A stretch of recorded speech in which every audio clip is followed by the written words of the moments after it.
মহারাষ্ট্রের মুখ্যমন্ত্রী হচ্ছেন দেবেন্দ্র ফডনবিস। আজ বিকেল 5টায় আজাদ ময়দানে শপথ উপস্থিত থাকবেন প্রধানমন্ত্রী নরেন্দ্র মোদী। কেন্দ্রীয় স্বরাষ্ট্রমন্ত্রী অমিত শাহ সহ সমস্ত বিজেপি শাসিত রাজ্যের মুখ্যমন্ত্রীরা থাকবেন এনডিএ জোটে থাকা দুই মুখ্যমন্ত্রী। বিহারের মুখ্যমন্ত্রী নীতিশ কুমার, অসমের মুখ্যমন্ত্রী হেমন্ত বিশ্ব শর্মা। একদিকে মহারাষ্ট্রের মুখ্যমন্ত্রী হচ্ছেন দেবেন্দ্র ফডনবিস। আজ ঠিক বিকেল 5টায় আজাদ ময়দানে শপথ উপস্থিত থাকবেন প্রধানমন্ত্রী নরেন্দ্র মোদী। বিস্তারিত জানবো, ইন্দ্রাণী রয়েছে টেলিফোন লাইনে। ইন্দ্রাণী, ঠিক বিকেল 5টার সময় শপথ নেবেন দেবেন্দ্র ফডনবিস মহারাষ্ট্রের নতুন মুখ্যমন্ত্রী হিসেবে।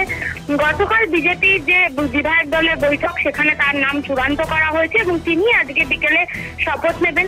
গতকালই তিনি রাজ্যপালের কাছে গিয়ে সরকার গঠনের দাবি জানান এবং যেটা আমরা জানতে পারছি, এই বৈঠক, এই যে শপথ গ্রহণ অনুষ্ঠান, এখানে উপস্থিত থাকবেন প্রধানমন্ত্রী নরেন্দ্র মোদী, কেন্দ্রীয় স্বরাষ্ট্রমন্ত্রী অমিত শাহ, কেন্দ্রীয় প্রতিরক্ষা মন্ত্রী রাজনাথ সিং, বিদেশ মন্ত্রী এস জয়শঙ্কর, কেন্দ্রীয় অর্থমন্ত্রী নির্মলা সীতারামন সহ কেন্দ্রীয় মন্ত্রিসভার একাধিক মন্ত্রীরা।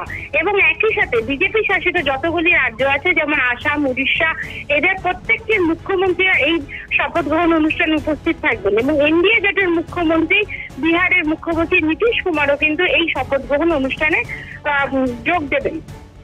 অজিত পাওয়ার এখনো পর্যন্ত ডেপুটি মুখ্যমন্ত্রী হবেন, এটা আমরা জানতে পারছি। ডেপুটি মুখ্যমন্ত্রী হিসেবে শপথ নিতে পারেন অজিত পাওয়ার, কিন্তু একনাথ শিন্দে তিনি কি করবেন সেই বিষয়টি কিন্তু এখনো চূড়ান্ত নয়, কারণ একনাথ শিন্দে কিন্তু অসুস্থ, তিনি হাসপাতালে ভর্তি। গতকাল রাতেও দেবেন্দ্র ফডনবিস তার সাথে দেখা করতে গিয়েছিলেন।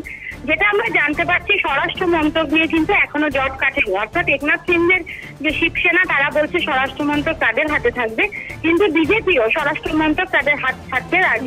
একেবারে ইন্দ্রাণী, পরবর্তীতে অবশ্যই নজর থাকবে। আপাতত ধন্যবাদ।